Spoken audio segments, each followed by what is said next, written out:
Jane Eyre by Charlotte Bronte. Chapter 11. My story ends. 2 days later, I got out of a coach.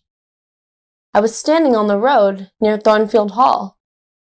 I ran across the fields. Was Mr. Rochester at Thornfield? Was he ill? And then I saw the house. The house had no roof. Its walls were burnt and black. Nobody was living there. I looked at the burnt black house. I had seen this before. I had seen it in a dream. I was frightened. Where was Edward Rochester? I went to the village of Hay. I asked about Thornfield Hall. I asked about Mr. Rochester.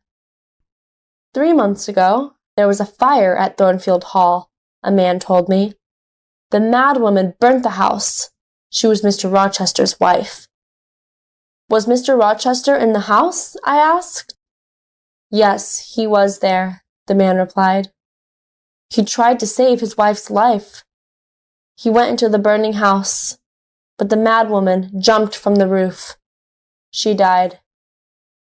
Was Mr. Rochester hurt? I asked quickly. Yes, he was badly hurt, the man said. He is blind. He can't see, and he has only one hand. Where is he? I asked. Where is he? He is living at Ferndean. It is an old house about 30 miles away, the man said. Do you have a carriage? I asked.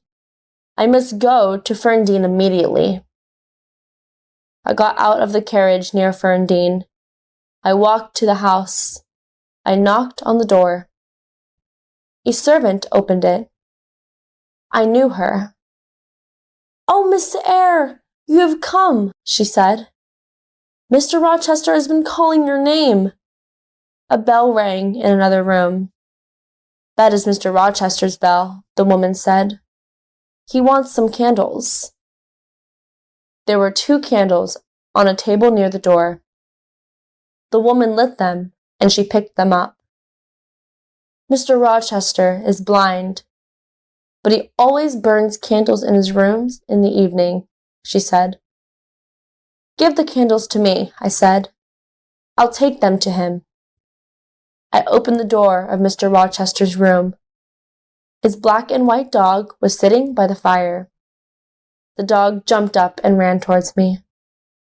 Who is there? Mr. Rochester said. Don't you know me, Edward? I asked. Your dog knows me. I put the candles on the table. I held Mr. Rochester's hand. I know that voice. And I know this little hand, Mr. Rochester said. Is that you, Jane? Yes, sir. I found you at last, I said. I will never leave you again. Then I told Mr. Rochester my story. Why did you leave your cousins, Jane? Mr. Rochester asked. Why did you come back to me? I am blind. I have only one hand. I will take care of you, Edward, I said. But I don't want a servant, Mr. Rochester replied. I want a wife. You will have a wife, Edward, I said. I will be your wife. I will marry you. I loved you very much at Thornfield Hall. Now I love you more. Mr. Rochester and I got married. After a time, his eyes were better. He could see a little. He saw the face of our first child. My dear Edward and I are very happy.